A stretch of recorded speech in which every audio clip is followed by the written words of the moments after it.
Curtis Marquez pulled his Ford pickup into the driveway just as the November sun was setting over the Indianapolis suburbs. The house looked dark, which was odd for Thanksgiving Eve. His muscles ached from the 12-hour drive from Houston, where he'd been overseeing the final phase of the commercial development project he'd been managing for 18 months. He'd pushed through the fatigue to make it home in time, imagining his son Brandon's face when he walked through the door. That's when he saw it. His 12-year-old son curled up in the back seat of the family's old Camry, parked in the driveway. Curtis's stomach dropped. He rushed over and tapped on the window. Brandon jerked awake, his brown hair sticking up at odd angles, his face creasing into a confused smile when he recognized his father. "Dad, you're home!" Brandon scrambled out of the car, wrapping his thin arms around Curtis's waist. The boy was wearing the same clothes from 3 days ago, Curtis noticed, and there was a faint smell that suggested he hadn't showered recently. "What are you doing sleeping in the car, kiddo? Where's everyone?" Curtis's voice was calm, but his jaw tightened. His wife Miranda had assured him over text just yesterday that everything was fine at home, that they'd have a big dinner ready when he arrived. Brandon's smile faltered. "Mom said, well, there's a note on the door. I wasn't allowed inside." The boy's voice cracked slightly, but then he straightened his shoulders, trying to look brave. "It's okay, though. I've been fine.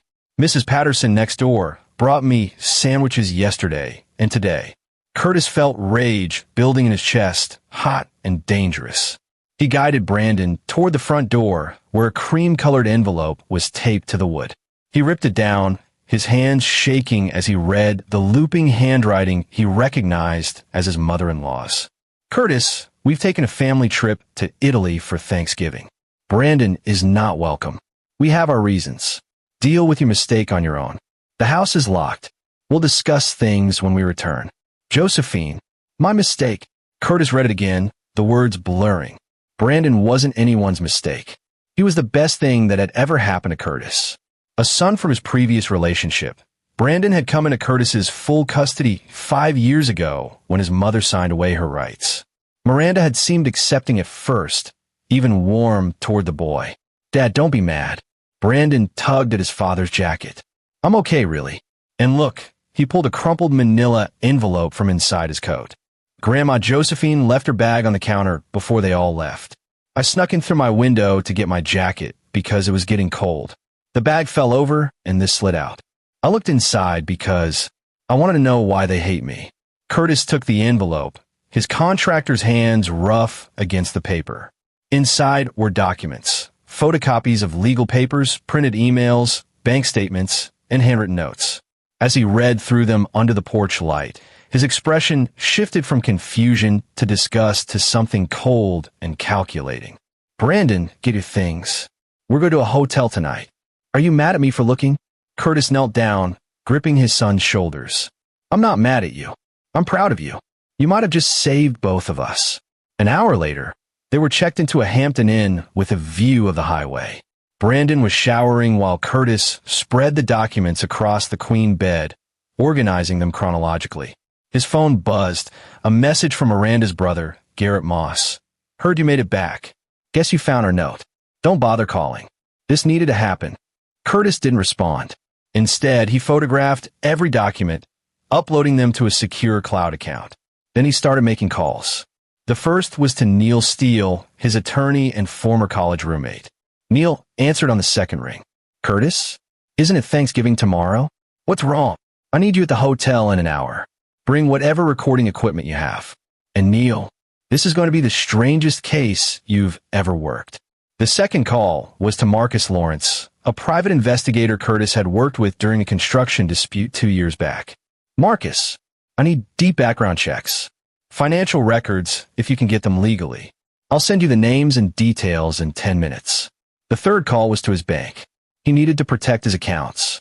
By the time Brandon emerged from the bathroom in clean clothes Curtis had grabbed from the house, Neil was knocking on the door. The attorney's eyes widened as Curtis spread the documents across the desk and began explaining what he'd found. Neil Steele had prosecuted white-collar criminals for 6 years before moving into private practice, and he thought he'd seen every kind of family betrayal. But as Curtis walked him through the documents piece by piece, His expression darkened with each revelation. "Let me make sure I understand this correctly," Neil said, adjusting his glasses. "Your wife and her family were planning to have you declared mentally incompetent?" Curtis nodded, his finger tapping on a letter from a psychiatrist named Dr. Roland Lambert. This doctor was paid $15,000 by my mother-in-law Josephine to write a preliminary evaluation suggesting I was experiencing a breakdown. Look at the date, 2 weeks ago. I've never met this man. That's fraud. Medical fraud. Neil flipped through more pages. And these emails between Miranda and her mother. They're discussing how to get you committed to a psychiatric facility. After they drained my accounts, Curtis pulled out bank statements. "See these transfers? Miranda's been slowly moving money from our joint account to one in her name only. 20,000 here, 30,000 there. Small enough not to trigger alerts, spread out over 8 months." Brandon sat on the bed, hugging his knees, listening quietly. Curtis had told him he could watch TV or play on his tablet, but the boy insisted on staying. "I want to know what they did," he'd said firmly. Curtis continued, "But here's the part that tells you what kind of people they are." He handed Neil a printed email chain. "This is from Miranda to her mother, dated 6 weeks ago." Neil read aloud, his voice incredulous. "Mother, Brandon is becoming a problem. He asks too many questions, and Curtis is too attached to him. If we proceed with the commitment plan, we need to establish that Curtis's judgment is impaired, especially regarding the boy. We could suggest his obsession with Brandon shows delusional thinking." Neil looked up. "They were going to use your love for your son as evidence of insanity?" "Keep reading." Neil's face flushed with anger as he continued. "Once Curtis is in care, we can make decisions about Brandon's placement. Douglas found a military boarding school in Montana that takes difficult children year-round. It's expensive, but necessary. Brandon needs to understand there are consequences for not being one of us. They were going to lock me away and send Brandon to basically a prison for kids," Curtis said flatly. "And they'd have control of my assets to do it. I'm worth about $2.3 million between the house, my business, investments, and life insurance policies Miranda persuaded me to increase last year." Neil set the papers down carefully. "Curtis, this is criminal conspiracy. This is attempted fraud, possibly attempted kidnapping regarding Brandon. Why would they think they could get away with this?" Curtis leaned back against the dresser, his arms crossed. "Because they're the Moss family, and in their minds, they're untouchable." He paused, organizing his thoughts. "I need to tell you about how I met Miranda, so you understand the pattern. 6 years earlier, Curtis had been the success story everyone in his construction program pointed to. By 32, he'd built his project management firm from nothing, winning contracts for commercial developments across 3 states. He was visiting a site in Carmel, an affluent suburb north of Indianapolis, when he literally ran into Miranda Moss at a coffee shop. She'd been rushing out. He'd been rushing in. Her latte ended up on his shirt. She was beautiful, blonde, polished, with the kind of easy confidence that came from growing up wealthy. She insisted on buying him a new coffee, then another, then dinner. She listened intently as he talked about Brandon, about building his business, about his plans. She seemed fascinated by his work ethic, by how he'd pulled himself up from growing up in foster care to running a successful company. "I was the project," Curtis said bitterly. "I just didn't know it yet."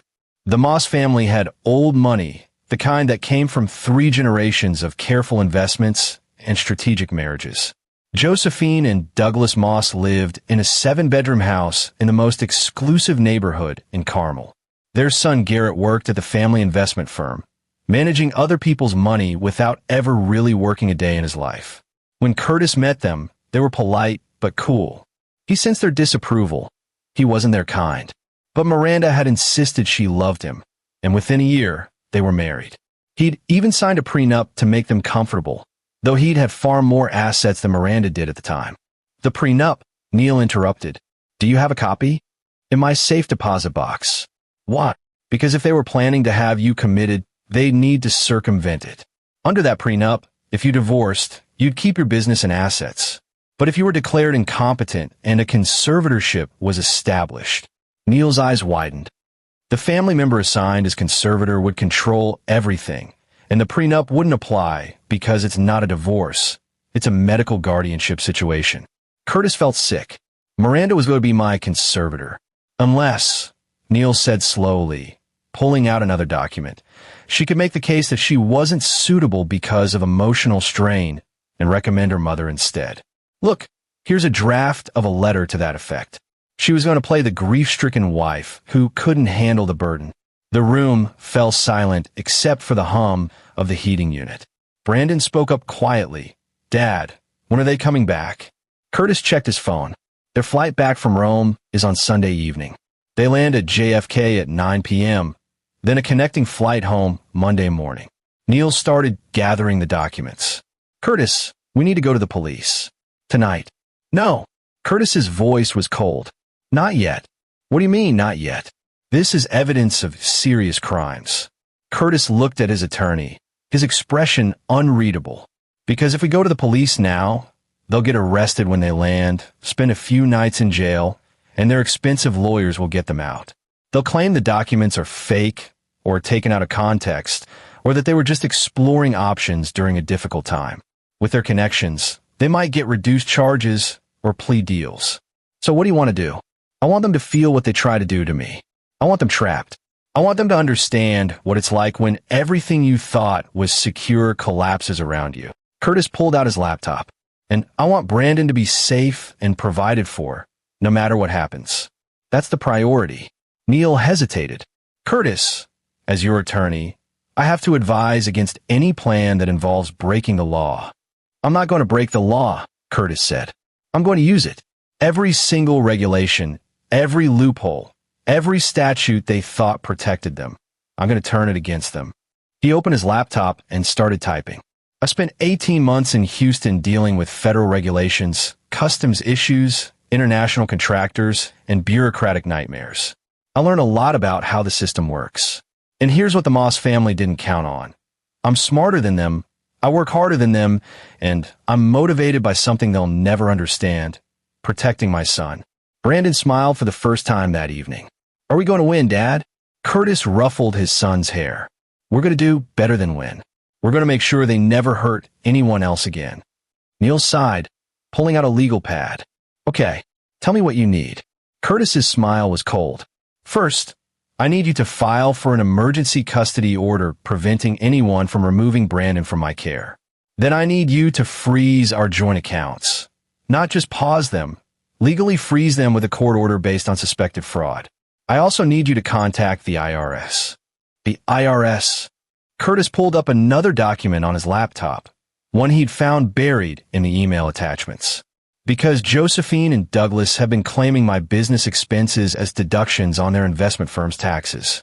They've been running money through my company without my knowledge, using it as a shell. That's tax fraud. And the IRS? They don't care how wealthy you are. They don't care about your connections. They care about their money. Neil started writing faster. What else? Tomorrow morning, I'm going to make some calls to people I've worked with in Houston. Then I'm going to need you to prepare a lawsuit, not just for the fraud, but for attempted kidnapping of a minor, emotional distress, and violation of the prenup agreement. Make it massive. And here's the key part. We file it at exactly 8 a.m. on Monday morning. Why that specific time? Because their connecting flight lands at 7:30 Monday morning. They'll be in the airport when their accounts are frozen, when the IRS puts a hold on Douglas's business accounts, and when they try to use their credit cards to get a car home. Everything will be declined. They'll be stranded in an airport with no access to money, facing federal investigations and incoming lawsuits. Neil looked up from his notes. You want them to feel helpless. I want them to feel exactly what they tried to do to my son. Curtis glanced at Brandon, who was fighting sleep. I want them to know what it's like to have nowhere to go, no one to help them, and no understanding of why their perfect plan fell apart. Brandon yawned. Dad, when this is over, can we get a dog? The tension broke. Curtis laughed, the first genuine laugh he'd felt in hours. Yeah, kiddo, we can get a dog. A big one. As Neil packed up to start working on the legal documents, Curtis made Brandon brush his teeth and get ready for bed. He tucked his son into the hotel bed, something he hadn't done in a while since Brandon had insisted he was too old for tucking in. Dad, Brandon said drowsily. I was really scared when they left me outside, but I'm not scared anymore. Curtis felt his throat tighten. Why not? Because you came home. You always come home. After Brandon fell asleep, Curtis sat at the desk with his laptop, working through the night. He sent carefully worded emails to contacts at the Department of Labor, the Indiana Attorney General's office, and the Better Business Bureau. He documented everything, backed up files, and built a timeline of events. Around 3 a.m., he received an email from Marcus Lawrence, the private investigator. Curtis, you need to see this. Calling you in the morning. Curtis called him immediately. I'm awake. What did you find? Marcus's voice was grim. Your wife Miranda has been having an affair. Guy named Enrique Branch, a business consultant who's actually unemployed and living off girlfriends. They've been meeting at hotels for 6 months. But that's not the worst part. Tell me, Branch has a record. Fraud, identity theft, served 2 years. Got out 18 months ago. I think your wife and her family were planning to use him as a fall guy somehow. There are texts between him and Miranda about taking care of the Brandon problem. Curtis's blood ran cold. Define taking care of. They're vague, but combined with those emails about the boarding school, Curtis, I think they were going to claim you were abusive toward Brandon. Branch was going to pose as a concerned witness, maybe even stage something. Once you were committed and declared unfit, they could rewrite the narrative however they wanted. Curtis closed his eyes, forcing himself to stay calm. Can you testify to this? I can provide documentation. And Curtis? Branch was on that flight to Italy with them. I've got him on the passenger manifest under a booking made by Josephine Moss. They took him along. Why would they bring him? Insurance, maybe? Or, Marcus paused. Your wife's planning to divorce you. With you supposedly mentally incompetent and Brandon in boarding school, she'd be free to marry Branch, and they'd have your money to start fresh. Curtis thanked Marcus and hung up. He added this information to his growing file. The scope of the betrayal was stunning. Not just cruel, but calculated. They'd thought of everything, or so they believed. He looked at Brandon sleeping peacefully, this child they'd wanted to erase from their perfect picture. And he thought about all the foster homes he'd grown up in, all the times people had treated him as disposable, as less than. He'd spent his life building something stable, something safe. And these people had tried to take it from him for no reason other than greed and cruelty. Curtis opened a new document and began writing. Not a legal filing, but a timeline. A plan. By the time the sun rose over Indianapolis, he had mapped out every move for the next 72 hours. Neil arrived at 7 with coffee and breakfast sandwiches. He looked exhausted. The emergency custody order is filed. Judge will see it this morning.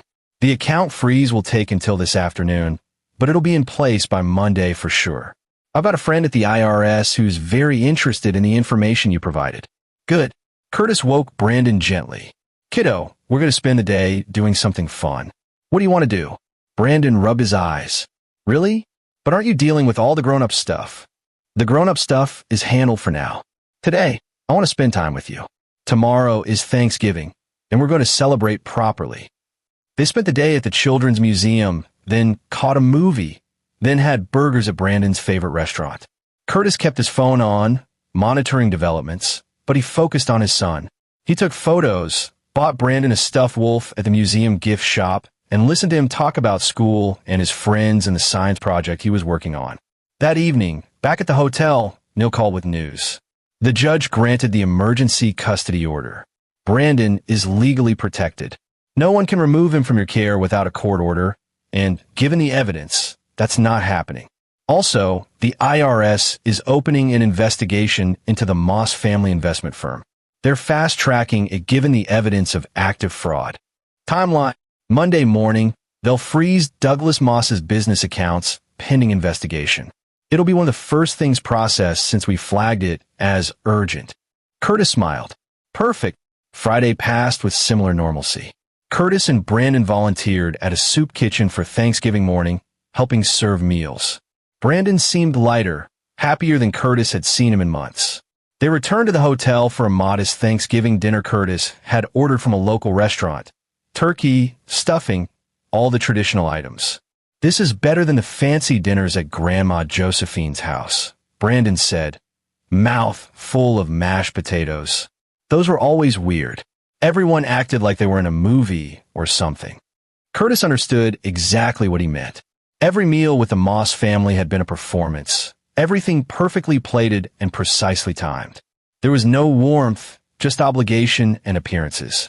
On Saturday, Marcus sent over a complete report. The evidence was damning. Texts, photos of Miranda and Enrique together, financial records showing cash payment from Josephine to the fake psychiatrist, documentation of the shell company scheme. Curtis organized it all, adding it to the growing file he'd present in court. Sunday evening, Curtis and Brandon were sitting in the hotel room when Curtis's phone buzzed with a flight tracking alert. The Rome to JFK flight was on time, landing at 8:47 p.m. Eastern. He imagined them in their first-class seats, Miranda probably wearing expensive Italian clothing she'd bought with money stolen from their joint account. Josephine holding court about their wonderful trip, Garrett and Douglas discussing which restaurants they'd visited. He wondered if they'd thought about Brandon at all, if they'd felt even a moment of guilt for leaving a child outside in November. He suspected they hadn't. "Dad, what happens tomorrow?" Brandon asked. Curtis considered how much to tell him. "Tomorrow, some people are going to face consequences for their choices. But you don't need to worry about any of it. You're safe, I promise. I know. I trust you." Those simple words meant more to Curtis than any contract he'd ever won, any building he'd ever completed. He'd spent his whole life earning trust, proving himself, and his son trusted him completely. Monday morning arrived cold and clear. Curtis was up at 5 a.m., confirming everything was in place. Neil texted at 6, all filings submitted. Federal freeze on Moss accounts active as of 5:47 a.m. Your lawsuit hits the system at 8 a.m. IRS has their accounts flagged. It's done. Curtis replied, "Thank you." At 7:32 a.m., the plane landed at JFK. Curtis imagined them collecting their luggage. Enrique Branch probably carrying Josephine's expensive bags. Everyone exhausted from travel, but satisfied with their cruel plan. At 7:45 a.m., they would head to the airport lounge, trying to get coffee and breakfast before their connecting flight. That's when Miranda would try her credit card and find it declined. Then Josephine would try hers, declined. Douglas would pull out his card, declined. Confusion would set in. They'd call their bank, only to be told their accounts were frozen pending federal investigation. At 8 a.m., the lawsuit would appear in the court system, public record. Their names attached to accusations of fraud, conspiracy, attempted kidnapping. At 8:15 a.m., Douglas's business partners would start calling, having been alerted by the IRS that the firm's accounts were frozen. Questions would be asked. Panic would spread. By 8:30 a.m., they'd understand that something catastrophic had happened. But they'd be stuck in JFK with no money, no credit, no way to rent a car, or even buy a train ticket home. Curtis's phone rang at 8:47 a.m. Miranda. He let go to voicemail. She called again. And again. Then Josephine called. Then Garrett. Curtis blocked all of them. At 9:15 a.m., Neil called. "Curtis, your wife's attorney just called me. She's frantic. They're stranded at JFK. She wants to know what's happening. Tell her attorney to read the lawsuit. Every word of it. She's claiming this is a misunderstanding, that the documents can be explained. Tell her attorney that's what court is for. We'll see her there." The calls continued throughout the day, but Curtis ignored them all. He and Brandon spent the morning at the library, then had lunch at a diner. Around 2 p.m., Neil called with an update. "You're not going to believe this. Enrique Branch tried to use a credit card in Miranda's name at the airport. Fraud alert. Port Authority police detained him.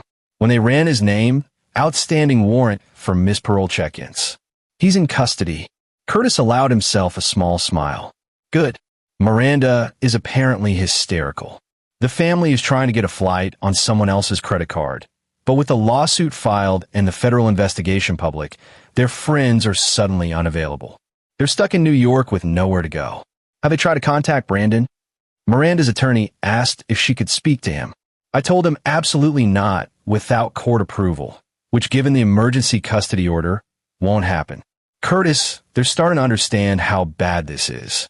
Miranda's attorney mentioned a settlement discussion. No settlements. This goes to court. I want everything on the record. By evening, the news had spread through Indianapolis's business community. Douglas Moss's investment firm was under federal investigation. The family was facing a massive lawsuit. Rumors swirled about fraud, conspiracy, child abandonment. Curtis's phone buzzed constantly with calls from former acquaintances, people from Miranda's social circle, business contacts. He ignored them all except for one, his foreman at the Houston project, calling to offer support. Tuesday morning, the local news picked up the story. Prominent Indianapolis investment firm under federal investigation. The Moss family name, so carefully cultivated for generations, was now associated with scandal. Neil called at 9 a.m. They're back in Indianapolis. They managed to get a flight late last night using Garrett's emergency credit card that wasn't linked to the frozen accounts. But Curtis, you need to hear this. They went to their house, and the police were waiting. What? Enrique Branch, trying to make a deal, told police about the plan to harm Brandon. Claim you were abusive, stage evidence. The police wanted to question them immediately. They're at the station now. Curtis felt a surge of grim satisfaction. And Miranda is denying everything. Josephine is refusing to speak without her attorney. Douglas is trying to use his connections, but nobody's taking his calls. Garrett is claiming he didn't know about any of it, which the emails prove is a lie. What about Brandon? Are they trying to use him? The detective handling the case wants to interview Brandon, but only with you present, and only to verify he was locked out of the house. It's standard procedure. Are you comfortable with that? Curtis looked at Brandon, who was doing homework at the hotel desk. Let me talk to him. He explained the situation carefully, making sure Brandon understood he hadn't done anything wrong, that this was just so the police could document what had happened. Brandon nodded seriously. I can do that, Dad. I want to help. The interview at the police station was brief. A kind detective asked Brandon simple questions about being locked out, about how long he'd been in the car, whether he'd had food and water. Brandon answered honestly, his voice steady. The detective's face grew darker with each answer. Son, you're very brave, the detective told Brandon, and you're not in any trouble. The people who left you outside, they're the ones in trouble. After they left the station, Curtis received a call from an unknown number. He almost didn't answer, but something made him pick up. Mr. Marquez, this is Christina Tompkins from the Indiana Attorney General's office. I'm calling about the case against the Moss family. We've reviewed the evidence provided by your attorney and the IRS.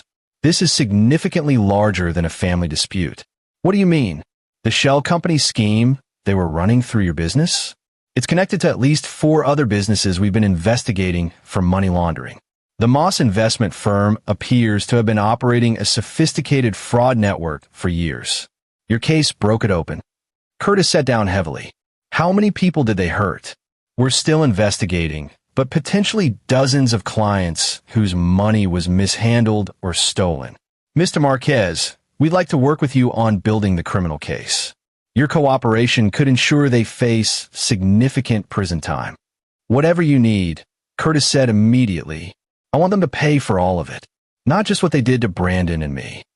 Over the next week, the scope of the Moss family's crimes became clear. Douglas had been running a Ponzi-like scheme for years, using new client money to pay returns to older clients while siphoning millions for personal use. Josephine had been the mastermind, using her social connections to recruit wealthy victims. Garrett had helped falsify documents. Curtis's legitimate business had been used to launder some of this money, making him an unwitting accomplice until now. The realization made him sick, but also made him even more determined to see justice done. The custody hearing was scheduled for 2 weeks later. Miranda's attorney tried to paint her as a confused woman who'd been led astray by her family, but the evidence was overwhelming. The emails, the texts with Enrique Branch, the money transfers, all of it showed calculated cruelty. Curtis sat in the courtroom with Brandon beside him, holding his son's hand as witness after witness testified. Mrs. Patterson, the neighbor, described finding Brandon shivering in the car. The detective read from his interview notes. Neil presented the documents from Josephine's bag, each one more damning than the last. When it was Miranda's turn to testify, she tried to cry, to explain that she'd been under pressure from her family, that she'd never meant to hurt Brandon. But under cross-examination, her story fell apart. The prosecutor brought up Enrique Branch, the affair, the plans they'd made together. Mrs. Marquez, did you or did you not write this email to your mother? The prosecutor held up a printout. Brandon needs to disappear from our lives. Curtis is too attached. We need to remove both obstacles. Miranda's face crumpled. I was upset. I didn't mean it literally. You didn't mean it? Then why did you leave a 12-year-old child locked outside for 3 days with no shelter, no supervision, no food or water beyond what kind neighbors provided? Miranda had no answer. The judge, an older woman named Vivian Johns, looked at Miranda with open disgust. I've presided over many difficult cases, Mrs. Marquez, but rarely have I seen such calculated cruelty toward a child who, by all accounts, was innocent and loving. You didn't just betray your husband. You abandoned a helpless child to potentially freeze or starve while you vacationed in Italy. The judge awarded Curtis full custody of Brandon with no visitation rights for Miranda unless supervised and approved by a court-appointed psychologist. She also granted a restraining order preventing any member of the Moss family from contacting Brandon. But the legal victory was just the beginning. Over the next 3 months, the criminal cases progressed. Douglas Moss was indicted on 47 counts of fraud and money laundering. Josephine faced conspiracy charges and fraud. Garrett was charged as an accessory. Miranda faced charges of child endangerment, conspiracy to commit fraud, and attempted kidnapping. Enrique Branch, facing his own charges for fraud and parole violation, testified against them in exchange for a reduced sentence. His testimony painted a picture of a family that saw other people as tools, as obstacles, as things to be used and discarded. The trial became a media sensation. The wealthy family brought low by their own cruelty. The father who fought back to protect his son. Curtis tried to shield Brandon from most of it, but some things couldn't be avoided. One evening, Brandon asked, "Dad, why do they hate me so much? I try to be good. I try to make them like me." Curtis knelt down, looking his son in the eyes. "Brandon, listen to me very carefully. Their hatred had nothing to do with you. You are perfect exactly as you are. Some people are broken inside, and no amount of goodness from others can fix them. They saw you as competition for money and attention, and that made them cruel. But that's their sickness, not your failure. I know, but it still hurt. I know it did, and I'm sorry I didn't see what was happening sooner. I was working so much, traveling so much, I missed the signs. That's on me." Brandon hugged him. "You came home when I needed you. That's what matters." The criminal trials lasted months, but the verdicts were inevitable given the evidence. Douglas Moss was sentenced to 22 years in federal prison. Josephine received 18 years. Garrett got 12 years. Miranda was sentenced to 8 years for child endangerment and conspiracy charges. On the day Miranda was sentenced, Curtis took Brandon to the courthouse. Not to gloat, but so Brandon could see that justice existed, that people who did wrong face consequences. As Miranda was led away in handcuffs, she looked at Curtis with something that might have been regret or might have been rage. Curtis felt nothing but relief that she'd never hurt Brandon again. Outside the courthouse, reporters clustered around them. Curtis had avoided media until now, but he decided to make one statement. "My son Brandon was treated as disposable by people who should have protected him. They locked him outside in November, hoping to erase him from their lives so they could steal what I'd built. But Brandon found evidence that revealed their true nature, and because of his courage, justice is being served today." The message here isn't about revenge. It's about protecting children. It's about standing up to people who think wealth and connections put them above the law. And it's about never, ever giving up on the people you love. Brandon squeezed his hand, and Curtis saw his son standing taller, stronger than before. The civil lawsuit settled months later. Curtis was awarded $4.7 million in damages, money they'd stolen, plus punitive damages for emotional distress and the harm to Brandon. The Moss family's assets were seized to pay victims of their fraud scheme, with Curtis receiving priority as a proven victim. But the money wasn't what mattered most. What mattered was the day Curtis and Brandon moved into their new house, a modest but comfortable place in a good school district with a big backyard. "Dad, can we get that dog now?" Brandon asked, running through the empty rooms. Curtis laughed. "Yeah, kiddo. Let's go to the shelter this weekend." They adopted a German Shepherd mix named Ranger, who'd been abandoned at a fire station. Ranger and Brandon bonded immediately, both of them survivors who'd found their way home. Curtis rebuilt his business reputation, making it clear he'd been an unwitting victim of the Moss family scheme.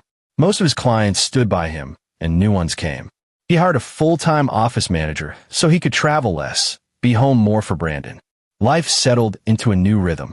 School pickups, homework help, soccer practices, weekend hikes with Ranger. Curtis dated occasionally, but wasn't in a rush. Brandon was healing, making friends, laughing more easily. One evening, almost a year after that Thanksgiving, Brandon was doing homework at the kitchen table while Curtis made dinner.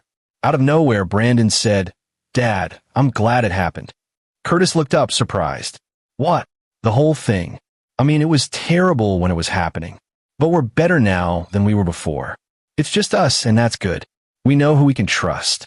Curtis sat down across from him. "You're right. We came out stronger. And we help people now." Brandon was referring to the foundation Curtis had started with part of the settlement money, helping children in foster care and protecting them from abusive situations. "We do. You helped me choose the name, remember?" Brandon smiled. "The Brandon Project. Still can't believe you named it after me. You're the one who started it all. You found that evidence. You were brave when I needed you to be brave. This is all because of you, kiddo." Brandon went back to his homework, but Curtis could see the smile on his face. His son was thriving, no longer carrying the weight of trying to win over people who couldn't be won. He was just being himself, and that was more than enough.